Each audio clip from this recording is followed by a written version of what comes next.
We've taken a look at prior broken Guinness World Records, but there are some new ones that I've never heard before on this list. Let's take a look. Beep-whoop. Is he drinking the beer or just chewing the cans? 3. I feel like we should have a dentist respond to this. Hold up. This is wrong. Don't do this. This is a combination of jaw strength, and the jaw is a really powerful muscle, the masseter muscle right here, just but then also the hand ripping it away. He's tearing metal. The record These are aluminum cans. 30. Era di 30 lattine. In your attempt today, E il tuo tentativo di oggi? you got a total of 36. Whoa, he broke it by 20%. The biggest thing that scares me risk-wise here is obviously damaging teeth, but then also cutting yourself, because there's really sharp edges of the metal there. Doing it in a slightly wrong angle, having it split out and slice your cheek open, that could be quite dangerous. Save your teeth for chewing. Save your teeth for smiling. Don't use it to rip apart cans. There's better uses.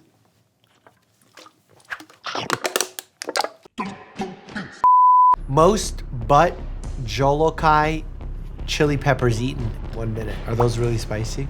When you wear gloves to eat a spicy meal, you know it's serious. It's the ghost pepper. It's one of the hottest chili peppers in the world. Wow. I had a little bit of that sauce with Mama Dr. Jones and I almost passed away. It's so bad. I don't know what to do with myself. I'm just like...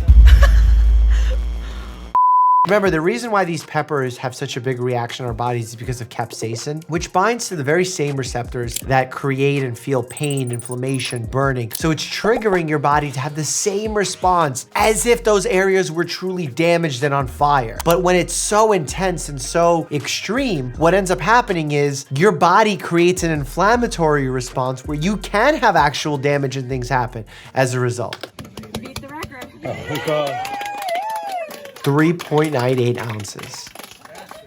He's drinking Pepto-Bismol? Pepto-Bismol's main ingredient is like an aspirin component, salicylate. So I don't know if that's a good idea. I mean, I guess it's anti-inflammatory, but it's just like from a bleeding perspective, it prevents your platelets from working properly. So I'd be concerned about that aspect. The fastest time to eat 500 grams of mozzarella. I mean, at some point, we gotta admit people are reaching. Like, they're really just trying to make it interesting. Oh my God, this sound. This is the worst ASMR. This is the opposite of a good ASMR video. I'm legit getting nauseous.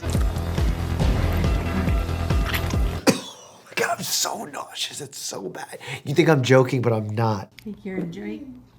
Okay.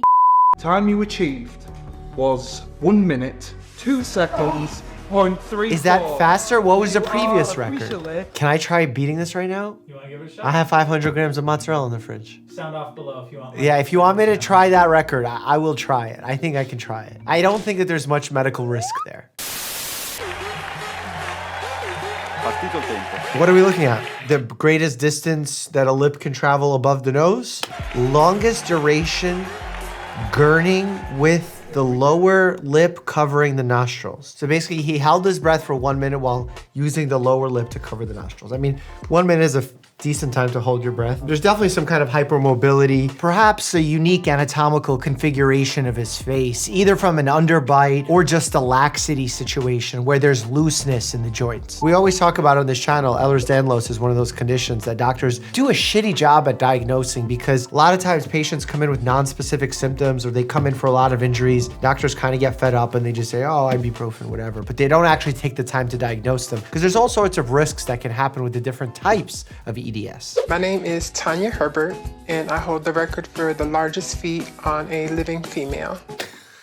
I love that they specify living. I guess someone in the past had bigger feet. I wonder what size. Are 33 centimeters long. Oh, I thought you were gonna say size 33. 33 centimeters long is probably a size 19? And I wear a size 16, 17 in men, and an 18 in female.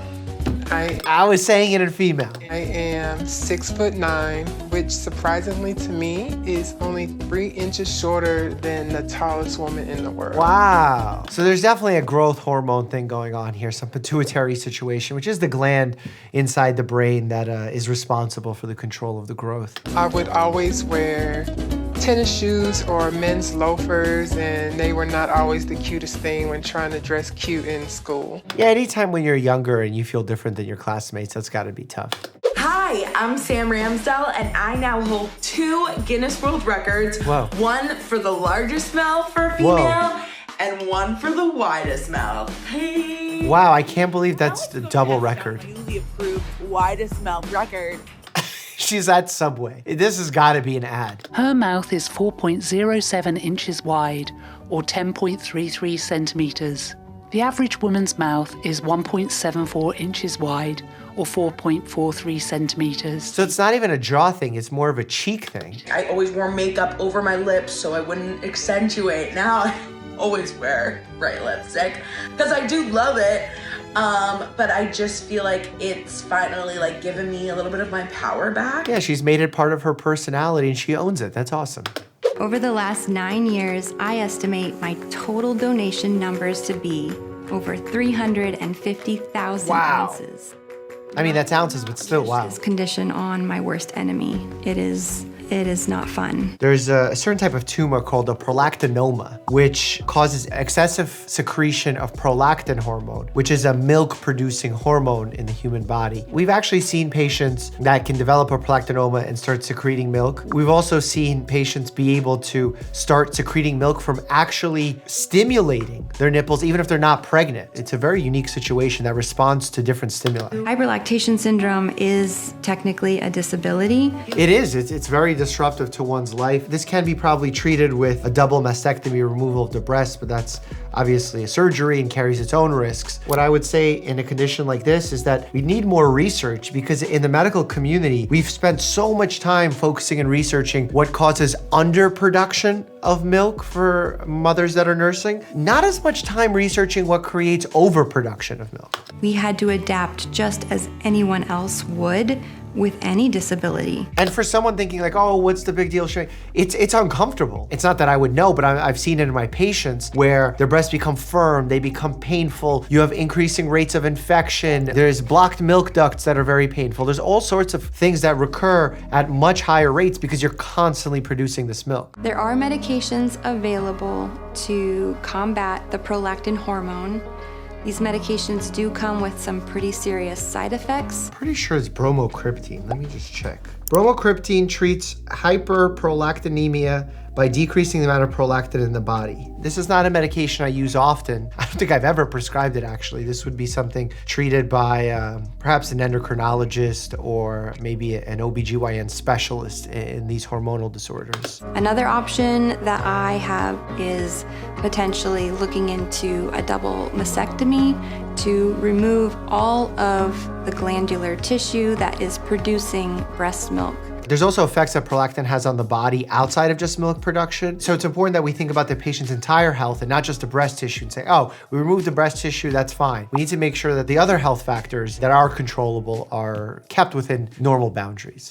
This is Randy Gardner, and this is the curious case of the man who volunteered to go without sleep for the longest time. Whoa! Randy Gardner recruited 2 friends to help keep him awake. That's like a form of torture, sleep deprivation. They attempted the record-breaking time to go sleepless as their submission to the 10th annual Greater San Diego Science Fair. Wow, when I did the science fair, I did a little volcano with Mentos and Coca-Cola. These guys are doing sleep deprivation in their house. Jesus. About the 4th or 5th day, it was like, are you kidding me? This is hard. Oh, it was only by the 4th or 5th day that it was hard? What about the other days? By the end of the experiment, Gardner was experiencing mood swings, memory loss, slurred speech and hallucinations. Whoa. However, he finally surpassed the 260 hours of sleeplessness claimed in 1959 by Honolulu DJ Tom Rounds.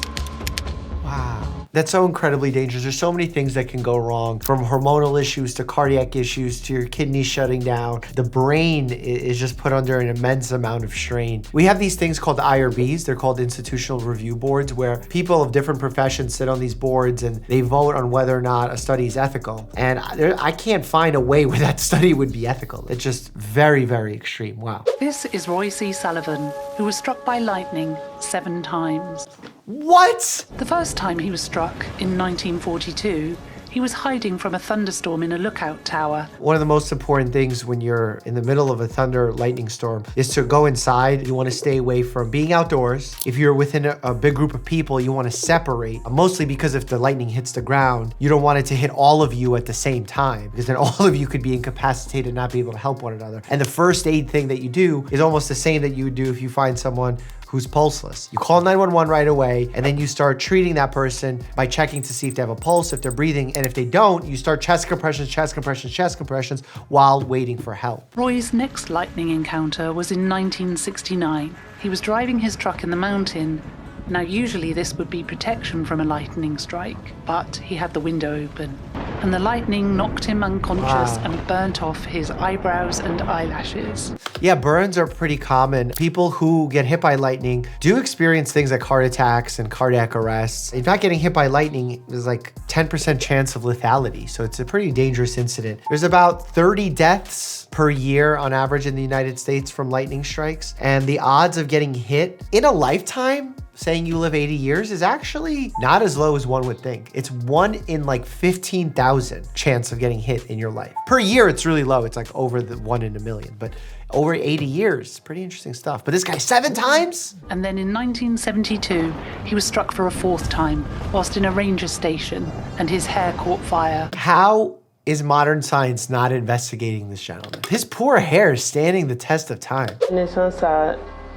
Wow, 9 children. What is that, non-tuplet? Yeah, Muhammad, Ba, Umar. Wait, they all survived? Hawa, Adama. I'm so jealous I have a small family. To have a support system of 8 brothers and sisters is something I can only dream about. Non-uplets are extremely rare. Non-uplets. And until the arrival of the Sisse children, no cases had been recorded of 9 babies from a single birth. Well, I think they have, I just don't think they've ever survived. Il fallait quand même qu'on prenne en charge cette bonne dame avant que ça soit trop tard pour qu'il n'y ait pas d'hémorragie en postpartum. The reason mothers who are pregnant with multiple babies inside of them need C-section so often is because as you have an extra baby inside, it means you carry more weight within your uterus. And it is shown that the more weight your uterus has, the earlier you're gonna deliver. And now once you start getting into the 3, 4, 5 babies, the weight is getting so significant that you may deliver too early or in an unpredictable way, or perhaps have birthing complications from lack of space. So C-sections are very common in this situation. The babies were born at 30 weeks. 30 weeks isn't even incredibly early given the fact that there were so many of them. That's actually shocking. And each of the 5 girls and 4 boys weighed between 1.1 and 2.2 pounds. Yeah, just to put in perspective, when I was born, I was 7 pounds, and that's around the average of what a baby weighs when they're born. What does it take to become the world's oldest bodybuilder? The incredible 90-year-old Jim Harrington. 90 years old. He looks amazing. And 38 days, can't forget that. You know, I was born a month and a half premature, and I weighed 5.5 pounds, and my parents struggled and struggled to save me. Have fun, Jim. Okay, thanks. He seems like such a nice guy on top of it. This is an asthmatic and very unhealthy. Sick all my life. One of the interesting things about kids with exercise-induced bronchospasm or exercise-induced asthma is that frequently parents get worried that they have asthmatic attacks when they go out into the cold or they go out and they start exercising. So parents worry and keep them out of exercise. Whereas there are so many Olympic athletes that have exercise-induced bronchospasm, and it is controllable and treatable. In fact, we in the medical community don't tell people who have EOB to not exercise. We tell them to continue exercising just to know the warning signs, or potentially use an inhaler like albuterol as a pump before you exercise. Right now, I'm training 3 times a week, 2 hours per session. Wow. Jim has a few tricks to his longevity. The thing with exercising when you're of older age, your focus needs to change from performance to injury prevention. And that's because the biggest thing that ruins an exercise regimen of someone of that age is an injury, because it takes much longer to recover from it, and there's much more sequelae, which means other problems stemming from that initial injury. But Jim's biggest secret is adaptability. What works for a person at one time in their life isn't the same, and that's the whole thing about bodybuilding. It's adaptation. Well, it's actually about preventing adaptation, or at least training around adaptation. So when your body adapts and hits a plateau, that's when it's potentially time to switch it up, because switching it up can cause hypertrophy, and that's what you want out of your muscles when you're bodybuilding. Jim first achieved the record at the tender age of 83, and he is still competing. Being a Guinness World Record holder, it was the inspiration for me. It's awesome to see someone celebrate their longevity and celebrate their body in a way where they're constantly training it, constantly pushing themselves to get better, because learning really doesn't ever stop. That's the one thing people who get advanced degrees will tell you. The more education you get, the more questions you have, the more you want to get better. And we should treat our own human development much in the same way. Pratik from India is the world's shortest competitive bodybuilder. This is the bodybuilder segment. I love it. Okay. Centimeters, 3 foot 4 inches tall. I wonder how his size impacts his ability to lift weights. Like, I could see he's having issues with his grip that can predispose him to all sorts of injuries, for not just from dropping the weight, but from a biomechanical standpoint of keeping the weight secure while bringing it through a full range of motion. He has recently broken another record for the most push-ups in 1 minute male. In our short stature category, for adults under 4 foot 10 inches, that's 147.32 centimeters. Wow, 84 push-ups. That's a lot of push-ups. I can't even come close to that. Go. Oh! What are we bending? Is that metal? See, medically, I'm obviously slightly worried about the skull, because there's a lot of capillaries in the skull that can cause it to bleed. But I'm also worried about bone bruising and the hands. There's no protection for the hand. Oh. He has probably such strong lats. Like, it starts as a lat pull down and then turns into a chest fly. So you're using a lot of the latissimus dorsi, a lot of the pec major, and biceps, obviously. Congratulations, Miss B, you're officially amazing again. I wonder if you go to like the strongman competition, would they just destroy this record easily? Or does this person have a unique skill? My name is Kim, or better known as Kimmy Cola on TikTok, and I just broke the world record for women's loudest burp. What makes a burp loud? Because a burp is really just eructation, which is the sound of air being expelled from your esophagus or your stomach. And actually what's unique is when you get an x-ray of a human, you'll see an air bubble in the stomach, because when you swallow food, you also swallow some air. In fact, if you start seeing air outside of the stomach, that's dangerous, because that means the stomach potentially has some damage to it where air is escaping and entering the abdominal cavity. That could be a problem. What I do to prepare for a big burp is I just take a deep breath in and try to manipulate that into something monstrous and magical. The interesting thing is when you take a deep breath in, you're taking a deep breath into your lung, not your esophagus. So it's like, that's not where the air is coming from. Maybe when she fills up her lungs, it actually puts like intra-abdominal pressure on her stomach and esophagus, leading to a better quality burp. Oh man.